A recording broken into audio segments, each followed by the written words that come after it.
Hello everyone. आज हम बात करेंगे माइक्रोसॉफ्ट पावर पॉइंट में होम टैब के बारे में। What are the features available in home tab and how can we use that. जो सबसे कॉमन फीचर्स हैं इसके, उसमें आता है कॉपी, पेस्ट एंड कट का ऑप्शन।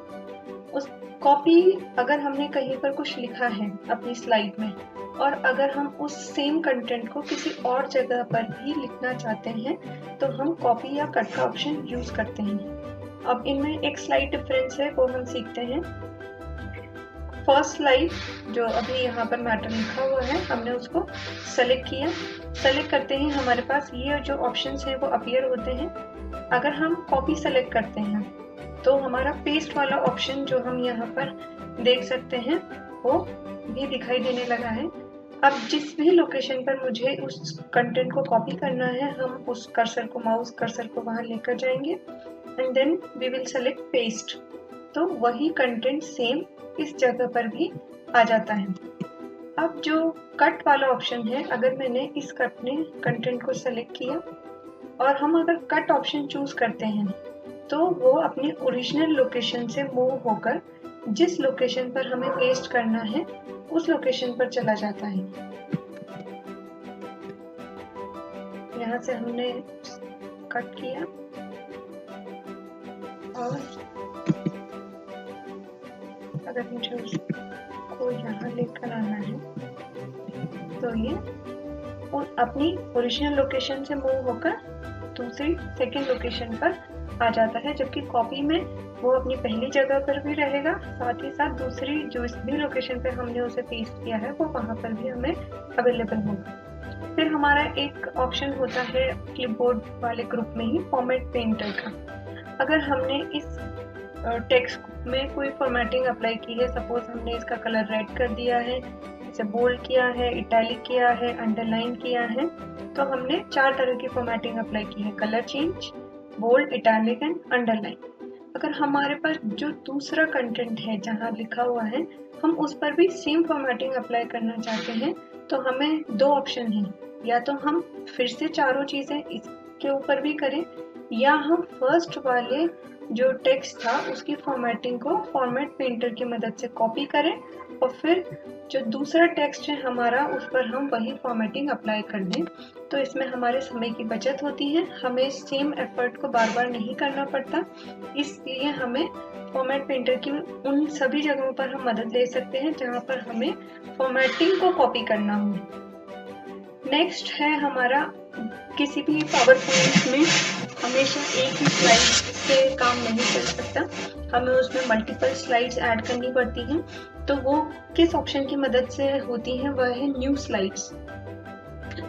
जैसे ही हम न्यू स्लाइड पर क्लिक करेंगे तो हमें वैरायटी ऑफ ऑप्शंस अवेलेबल हो जाते हैं कि हमें किस तरीके की स्लाइड अपने स्लाइड शो में लेनी है। जैसे ये टाइटल स्लाइड है, इसमें टाइटल और कंटेंट 2 ग्रुप्स बने हुए हैं। ये सेक्शन हेडर वाली स्लाइड है।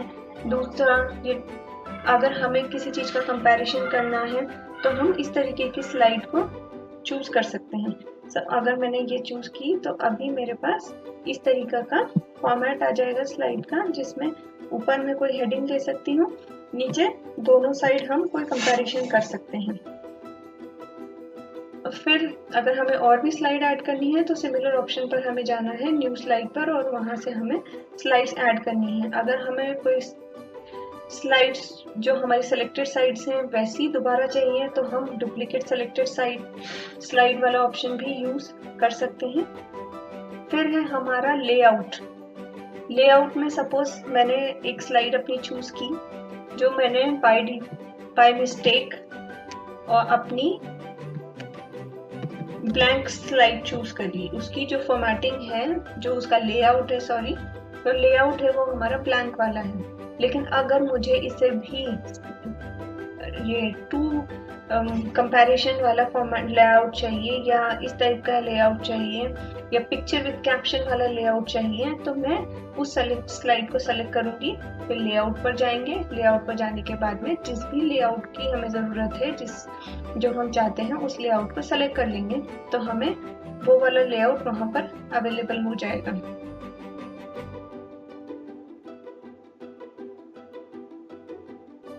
तो अभी हमारे पास ये जो स्लाइड है पहले ऐसे दिखती थी, अभी ये 3rd नंबर की स्लाइड जैसा बन गया है, क्योंकि ऊपर एक पिक्चर के लिए इसमें कॉलम आ गया है और टेक्स्ट का जो है वो कॉलम नीचे चला गया है। अगर हमने जो भी ऑप्शंस अप्लाई किए हैं उन्हें रीसेट करना है, जो फॉर्मेटिंग की है उसे रीसेट करना है, तो हम इसे सेलेक्ट कर सकते हैं। फिर नेक्स्ट ऑप्शन आता है हमारा सेक्शन का। सेक्शन की मदद से हम अपने जो स्लाइड शो हम बना रहे हैं उसमें डिफरेंट सेक्शंस को ऐड कर सकते हैं। जब भी हम कोई स्लाइड शो बनाते हैं, उसे प्लान करते हैं, तो उसमें एक इंट्रोडक्शन वाला पार्ट हो गया। फिर उसके बाद अगर हमें 2 प्रोडक्ट्स को कंपेयर करना है तो सबसे पहले प्रोडक्ट 1 डिटेल्स हो गई, फिर प्रोडक्ट 2 डिटेल्स हो गई, फिर उसके बाद कंपैरिजन ऑफ प्रोडक्ट्स हो गया, फाइनली कंक्लूजन हो गया। तो अगर हम इसे बहुत ऑर्गेनाइज्ड वे में बनाना चाहते हैं तो हम डिफरेंट सेक्शंस ऐड करके उन सेक्शंस में अपनी स्लाइड्स को ऐड कर सकते हैं। हमेशा जो बाय डिफॉल्ट सेक्शन होगा वो एक ही सेक्शन होता है, अनटाइटल्ड सेक्शन। अगर हमें सेक्शन फिर से ऐड करना है तो हम यहाँ सेक्शन में जाएंगे, ऐड सेक्शन, और उसका नाम हम दे सकते हैं रीनेम सेक्शन, इंट्रोडक्शन। तो हमारा ये जो सेक्शन है ये अब इंट्रोडक्शन वाले उसमें आ गया। अगर हम यहाँ फिर से कोई सेक्शन ऐड करना चाहते हैं, हमने यहाँ ऐड सेक्शन किया कि हमारी जो 2 स्लाइड हैं वो हमारी इंट्रोडक्शन सेक्शन में आ गई। उसके बाद जो नेक्स्ट 3 स्लाइड्स हैं उसमें हमने प्रोडक्ट 1 की डिटेल्स डाली हैं, तो प्रोडक्ट 1 डिटेल्स। सपोज उसके लिए भी हमने 2 स्लाइड चूज की, उसके बाद फिर से हमें प्रोडक्ट 2 की डिटेल्स डालनी है, तो हम यहाँ जो ब्लैंक स्पेस है यहाँ पर राइट क्लिक करने से भी ऑप्शन अवेलेबल हो जाता है। साथ ही साथ हमारे पास इस जगह भी ये ऑप्शन अवेलेबल रहता है सेक्शन, हमारे ग्रुप में, होम टैब में, स्लाइड्स वाले ग्रुप में। फिर से हमने यहाँ डाला, इसको रीनेम किया प्रोडक्ट 2 डिटेल्स। तो इस तरीके से हम हमारे जो स्लाइड शो है उसको बहुत ऑर्गेनाइज्ड वे में बना सकते हैं कि कहाँ पर क्या डिटेल्स अवेलेबल हैं उसे आसानी से देख सकते हैं। कोई भी अगर हमें सेक्शन कोलैप्स करना है तो हम इन बटन्स की मदद से, अभी मैंने इंट्रोडक्शन वाले सेक्शन को कोलैप्स किया तो वो सारी स्लाइड्स जो उस इंट्रोडक्शन सेक्शन में थी वो हमें दिखाई नहीं दे रही हैं, सिर्फ प्रोडक्ट 1 डिटेल्स की स्लाइड्स दिखाई दे रही हैं। अगर मुझे प्रोडक्ट 1 को हाइड करना है और इंट्रोडक्शन वाले को शो करना है तो हम वो ऑप्शन भी देख सकते हैं। नेक्स्ट हमारा आता है सेक्शन फॉन्ट्स का। तो फॉन्ट्स में जो भी हमें चेंज करने हैं उसके लिए हमें कोई ना कोई टेक्स्ट लिखा हुआ होना चाहिए। उस टेक्स्ट को जब हम सेलेक्ट करेंगे उसके बाद ये वैरायटी ऑफ ऑप्शंस हमारे पास अवेलेबल होते हैं, जैसा हम वर्ड में भी देख चुके हैं कि हम उस सेलेक्टेड टेक्स्ट का कलर चेंज कर सकते हैं। जैसे जैसे हम माउस कर्सर को मूव करेंगे उस पर्टिकुलर सेलेक्टेड टेक्स्ट का कलर चेंज होता जाएगा। उसकी हम साइज को यहाँ से बढ़ा सकते हैं, जो भी साइज हमें लेनी है हम उसे सेलेक्ट कर सकते हैं। सिमिलरली इस जगह से भी हम उसको बड़ा या छोटा कर सकते हैं। अगर हमें उसका स्टाइल चेंज करना है, हमें किसी और तरीके से लिखा हुआ चाहिए, तो हम जैसे जैसे मूव करते जाते हैं आप देख सकते हैं कि यहाँ पर डिफरेंट टाइप्स में वही सेम कंटेंट लिखा हुआ आ रहा है। अगर हमें ये लिखा हुआ चाहिए, ये वाली स्टाइल चाहिए, तो हम उसे सेलेक्ट कर सकते हैं।